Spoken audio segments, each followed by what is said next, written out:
berjumpa kembali dengan Bapak Suratno. Bagaimana kabarmu anak-anak? Bapak percaya kamu dalam keadaan sehat.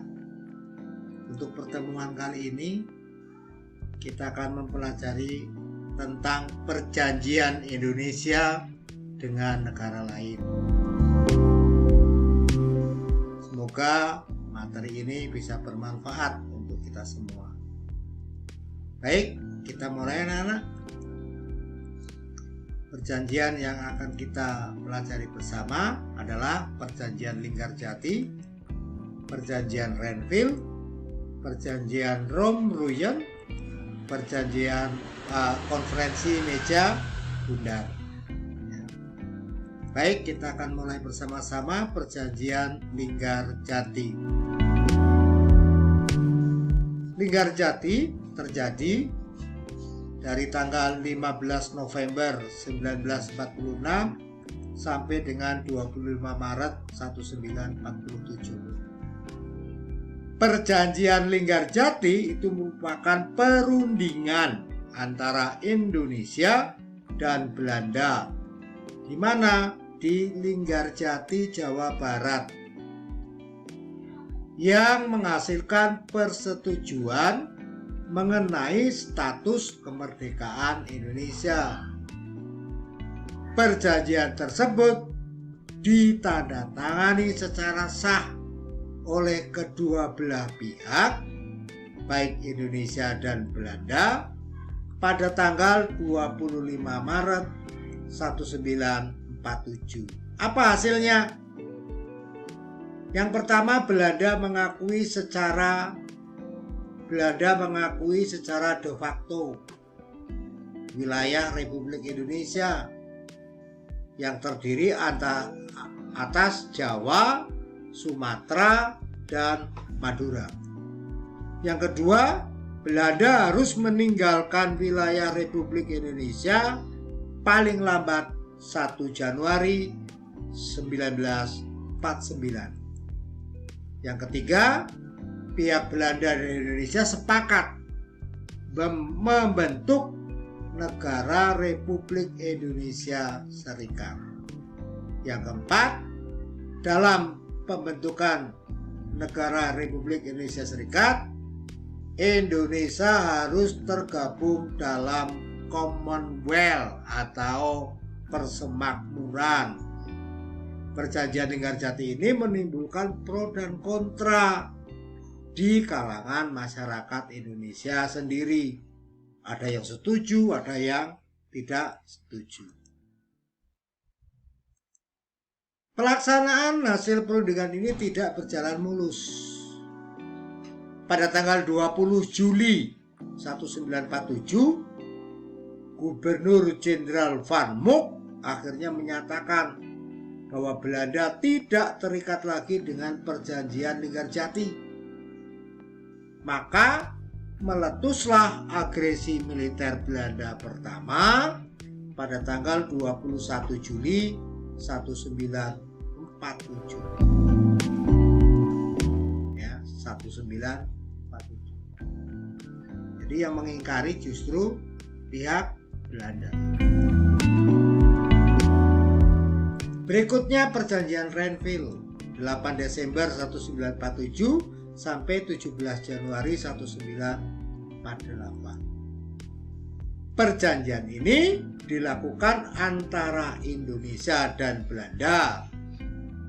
Ditandatangani pada tanggal 17 Januari 1948 di atas kapal perang Renville milik Amerika Serikat yang berlabuh di Pelabuhan Tanjung Priok, Jakarta.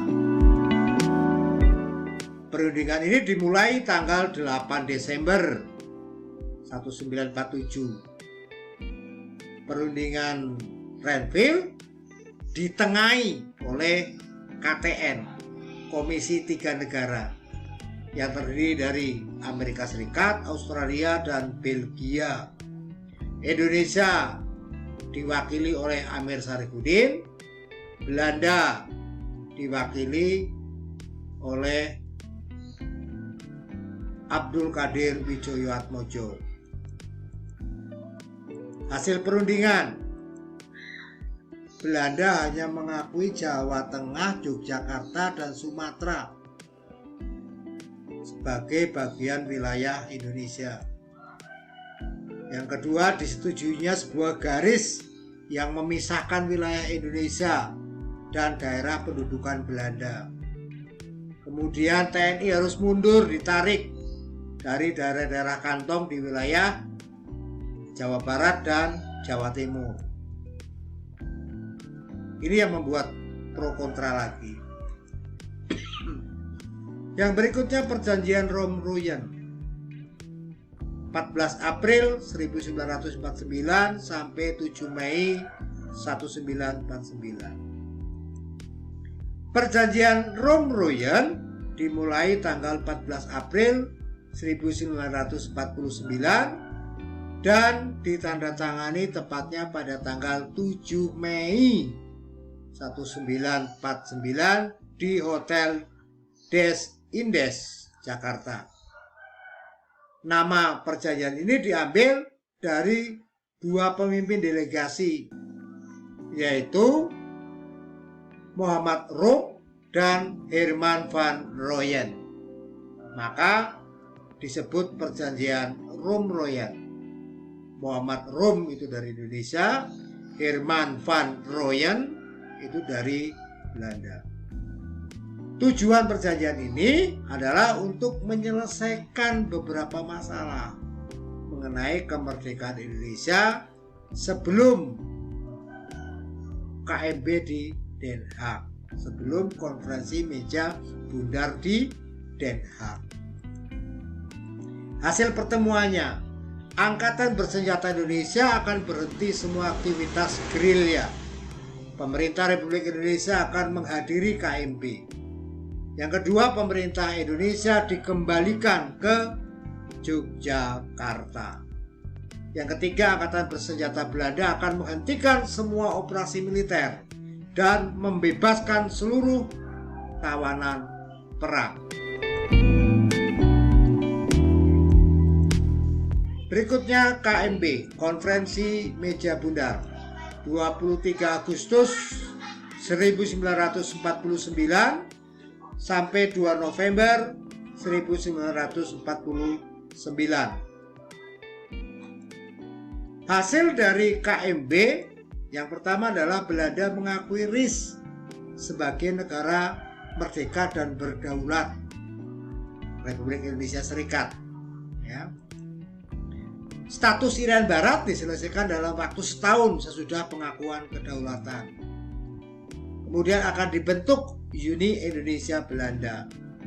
RIS mengembalikan hak milik Belanda dan memberikan hak konsensi dan izin baru untuk perusahaan-perusahaan Belanda. Pengambil alihan utang Hindia Belanda oleh Republik Indonesia Serikat. Inilah gambar-gambar dari KMB, Konferensi Meja Bundar. Hanya itu yang bisa Bapak sampaikan. Terima kasih. Semoga bermanfaat untuk kita semua. Jangan lupa laksanakan protokol kesehatan, ya.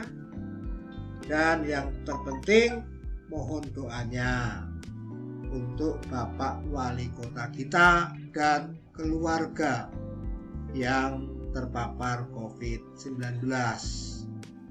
Tolong bersama keluargamu memberikan waktu sedikit berdoa secara khusus untuk Bapak Wali Kota kita dan keluarga.